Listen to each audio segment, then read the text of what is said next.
Hello everyone, मैं हूं अनुज और आप देख रहे हैं मेरा चैनल लीगल करेंट्स। आज के इस वीडियो में हम बात करेंगे पार्ट वन और part two of Indian constitution.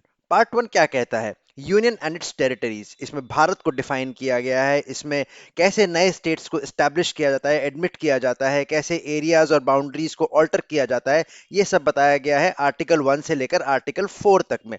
Part two क्या कहता है? पार्ट टू कहता है सिटीजनशिप के बारे में। सिटीजनशिप कैसे मिलती है? राइट, क्या पाकिस्तान से जो लोग माइग्रेट हुए इंडिया में शुरू से, कम इंडियन कॉन्स्टिट्यूशन के स्टार्टिंग से, तब से उनको कैसी सिटीजनशिप मिली? बाद में जो माइग्रेंट्स होते हैं उनको कैसी सिटीजनशिप मिलती है? जो कोई इंडिया का रेसिडेंट है और वो बाहर की सिटीजनशिप लेता है तो उसकी सिटीजनशिप के लिए क्या प्रोविजंस हैं? तो ये सब हम सिटीजनशिप में पढ़ेंगे पार्ट टू में, जो कि आर्टिकल 5 से लेकर आर्टिकल 11 तक है। Now before I start this video, I would request everyone watching this video to please like, comment and share this video further to your friends, and let's start this video now. तो शुरू करते हैं आज का video. इसमें हम समझेंगे union and it's territories. ये part one of Indian constitution है और इसमें 4 आर्टिकल होते हैं, आर्टिकल वन से लेकर फोर तक। समझते हैं आर्टिकल वन के बारे में क्या है। आर्टिकल वन किस बारे में बताता है? आर्टिकल वन बताता है कि डिफाइन करता है इंडिया को as a Bharat, as a union of states. तो बी आर अम्बेडकर जी ने इसका रीजन दिया था कि हम इसको यूनियन ऑफ स्टेट्स क्यों बोलते हैं, या इंडिया को यूनियन ऑफ स्टेट्स क्यों कहा जाता है? क्योंकि ये इनसेपरेबल है, किसी को इसको किसी से अलग नहीं कर सकते। किसी भी स्टेट के पास ये पावर नहीं है कि वो अलग हो जाए पूरी यूनियन से। तो so no state has right to withdraw from the Indian union. So इसीलिए इसको भारत कहा जाता है, इसीलिए इसको यूनियन ऑफ स्टेट्स कहा जाता है। आगे हमें समझना ये भी जरूरी है कि distinction of union of territories, union of India और टेरिटरी ऑफ इंडिया, ये क्या चीज है? तो यूनियन ऑफ इंडिया कैसे बनता है? Union of India include those states which enjoy status of being members of federal system. Federal system क्या है, ये मैंने आपको पिछले वीडियोस में बताया था। जो सरकार, जो जो जो सेंटर की जो गवर्नमेंट होती है, उसके डिस्ट्रीब्यूशन में, उसके पावर डिस्ट्रीब्यूशन में, उसकी सरकार में जो कंट्रीब्यूशन होता है, उसमें जो स्टेट्स पार्टिसिपेट करते हैं वो यूनियन ऑफ इंडिया कहा जाता है, उनको यूनियन ऑफ इंडिया कहा जाता है। टेरिटरी ऑफ इंडिया, जो भी टेरिटरीज इंडिया के स्टेट्स में आती हैं उनको टेरिटरीज कहा जाता है। Territory of India encompasses states, union territories and other territories of India that India में एक्वायर। तो जो भी इंडिया के क्षेत्र में आता है, जो भी टेरिटरीज में आता है, चाहे वो स्टेट्स हों चाहे वो यूनियन टेरिटरीज हों, वो सब हमारे टेरिटरीज ऑफ इंडिया में आता है। तो जो फर्स्ट शेड्यूल है इंडियन कॉन्स्टिट्यूशन का, वो स्पेसिफाई करता है स्टेट्स और टेरिटरीज के बारे में। अब बात करते हैं सेकंड आर्टिकल टू की। आर्टिकल टू क्या बोलता है? आर्टिकल टू कहता है कि एडमिशन और एस्टेब्लिशमेंट ऑफ न्यू स्टेट्स। कोई भी नया स्टेट कैसे उसको एडमिट किया जाता है या कैसे उसको एस्टेब्लिश किया जाता है, तो इसका एक प्रोसेस होता है। तो क्या कहते हैं कि कॉन्स्टिट्यूशन ग्रांट करता है, पार्लियामेंट को एक अथॉरिटी मिलती है जिससे वो किसी भी स्टेट को, किसी भी नया स्टेट को फॉर्म कर सकता है या उसको एडमिट कर सकता है इंडियन कॉन्स्टिट्यूशन में।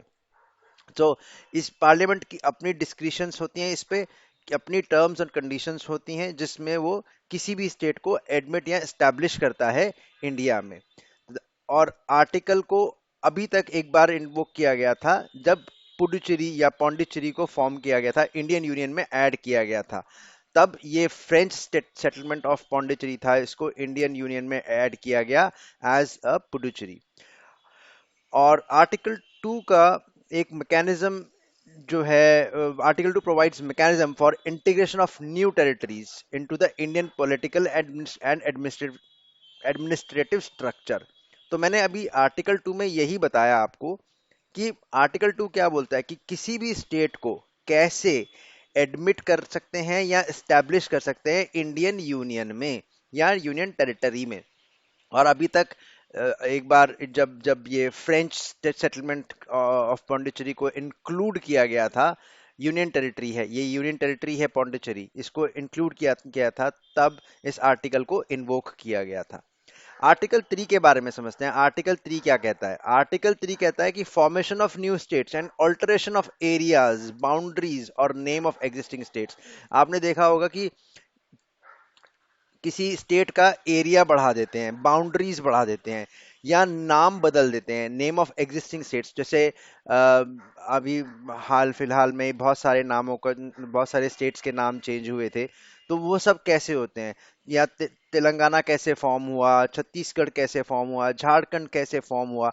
तो ये सब आर्टिकल 3 को इन्वोक करते हुए ही फॉर्म हुए थे। तो आर्टिकल 3 क्या क्या करता है? आर्टिकल 3 पार्लियामेंट को एम्पावर करता है कि वो न्यू स्टेट बना सकती है किसी भी टेरिटरी को, तो मतलब किसी भी टेरिटरी को भाग करके और एक नया स्टेट फॉर्म कर सकती है। तो तेलंगाना ऐसे ही फॉर्म हुआ था आंध्र प्रदेश से, छत्तीसगढ़ एमपी से ऐसे ही फॉर्म हुआ था, झारखंड बिहार से ऐसे ही फॉर्म हुआ था।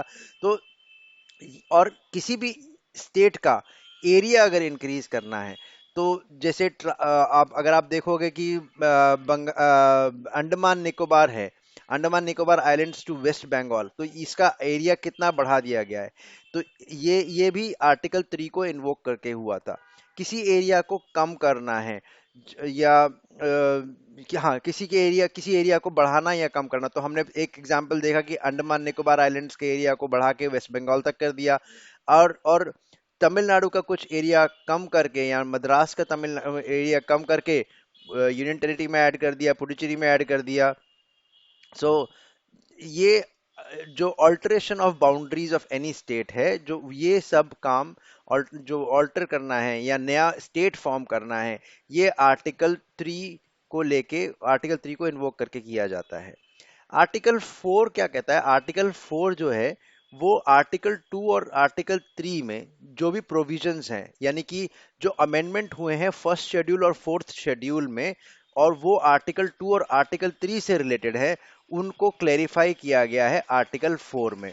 एक बात जानने वाली है कि अगर ये कोई नाम चेंज हो रहे हैं या बाउंड्रीज चेंज हो रही है, स्टेट ऐड हो रहा है, या स्टेट की एरिया कम ज्यादा हो रहा है, ये ये कोई कॉन्स्टिट्यूशनल चेंजेस नहीं है, ये कोई कॉन्स्टिट्यूशनल अमेंडमेंट्स नहीं है।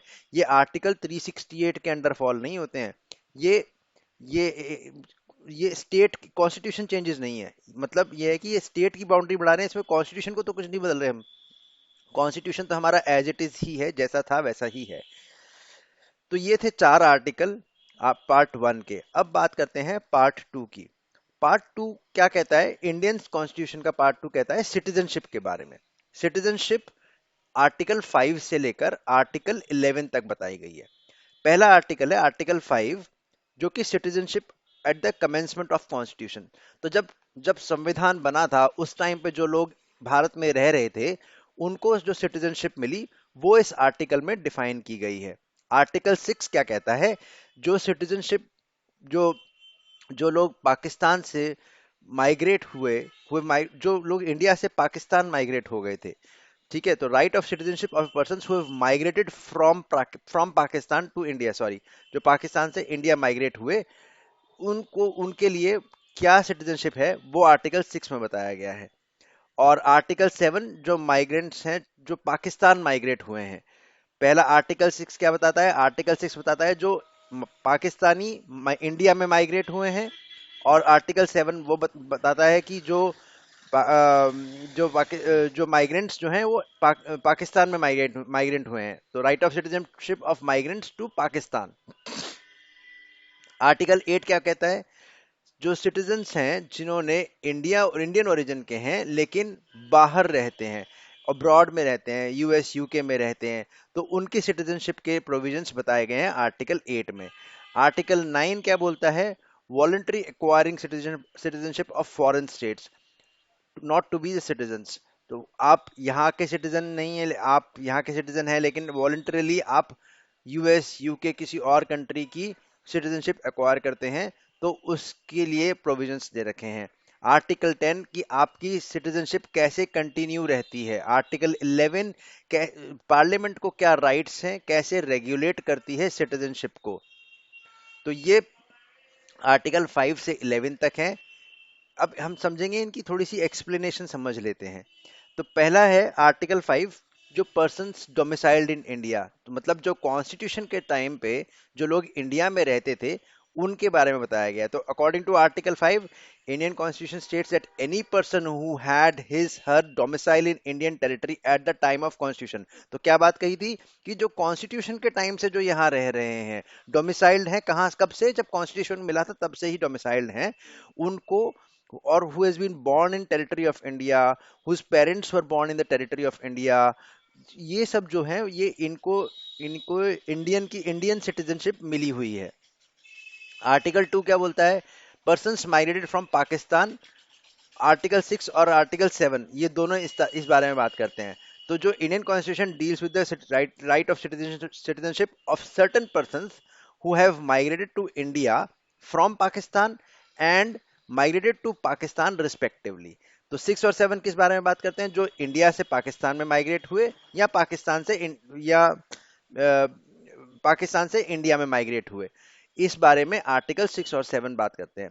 आर्टिकल 8 किस बारे में बात करता है? कि जो इंडियन ओरिजिन के लोग हैं और वो फॉरेन कंट्री का, यानी कि यूएस, यूके या बाहर की किसी और कंट्री का रेसिडेंस या सिटीजनशिप लेते हैं, तो उसको कैसे डील करना है। तो article 8 of Indian constitution provides that nationals whose parents or any grandparents were born in India as defined in Government of India Act 1935, residing abroad or granted Indian citizenship if they had been registered by India's diplomatic or consular representatives in the country where they are residing। तो इनको अब diplomats के पास अपनी diplomatic जो agencies होती हैं, Indian diplomatic agencies जो होती हैं, कंसुलर रिप्रेजेंटेटिव्स जो होते हैं, वहां पे उनको रजिस्टर्ड होना जरूरी होता है, तब जाके उनकी इंडियन सिटीजनशिप कंटिन्यू रहती है। नहीं तो उनकी इंडियन सिटीजनशिप खत्म हो जाती है और जहाँ की सिटीजनशिप उन्होंने ले रखी है वो सिर्फ वहीं के सिटीजन रहते हैं। फॉर एग्जाम्पल, मैंने अगर मैं इंडिया का सिटीजनशिप ले रखी है, हूं मैं इंडिया का सिटीजन और सिटीजनशिप इंडिया की है, मैं बाहर गया, 5 साल मैं यूएस में रहा और 6-7 साल बाद मैंने यूएस या यूके की सिटीजनशिप ले ली। मेरे ग्रैंड पेरेंट्स और पेरेंट्स, ये सब मेरा जो ओरिजिन है वो इंडिया से ही है। तो इस केस में मेरे को अपने आप को इंडियन काउंसलर या इंडियन डिप्लोमेटिक रिप्रेजेंटेटिव्स के पास उस कंट्री में, यानी यूएस या यूके, जहां की भी मैंने सिटीजनशिप ली है वहां पे अपना नाम रजिस्टर कराना पड़ेगा। तब जाके मेरी इंडियन सिटीजनशिप कंटिन्यूएंस में रहती है, तब जाके मैं इंडिया की सिटीजनशिप भी एंजॉय कर सकता हूँ। सिटीजनशिप, अब आर्टिकल 9 जो है वो सिटीजनशिप के बारे में बात करता है। क्या citizenship? Article 9 deals with citizenship, it talks about persons voluntarily acquiring citizenship of another country. तो अब खुद से आगे बढ़ के मैंने किसी और कंट्री की सिटीजनशिप एक्वायर कर ली है, तो उस केस में मेरे पास क्या इंडिया की सिटीजनशिप रहेगी या नहीं रहेगी? If an individual acquires the citizenship of another country, they may lose their Indian citizenship. अगर आप वॉलंटरीली किसी दूसरे कंट्री की सिटीजनशिप ले रहे हो तो आप इंडिया की सिटीजनशिप लूज कर सकते हैं। Continuance of rights of citizenship, article 10 बात करता है इस बारे में। तो आर्टिकल 10 क्या कहता है? Deals with this and it addresses the rights of individuals who were citizens of India at the time of commencement of constitution. It states that any person who was a citizen of India under earlier law will continue to be a citizen provided तो जो article 10 क्या बोल रहा है कि जो जो जो आपकी सिटीजनशिप आपको मिली थी जब जब संविधान बना था, उस टाइम पे जो लोग इंडिया में थे और उस टाइम पे उन जिन लोगों को जो सिटीजनशिप मिली थी उसकी कंटिन्यूएंस कैसे रह सकती है, वो कंटिन्यूएंस में कैसे रहेंगे, वो आर्टिकल 10 बताता है।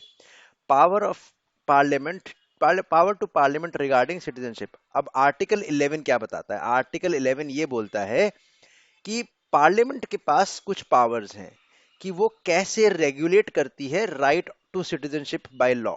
इस सिटीजनशिप का जो राइट है वो थ्रू लॉ वो कैसे रेगुलेट करती है। तो इस आर्टिकल में पार्लियामेंट को प्रोविजन स्पेशल पावर्स दी गई हैं। तो article allows parliament to make provisions regarding the acquisition and termination of citizenship.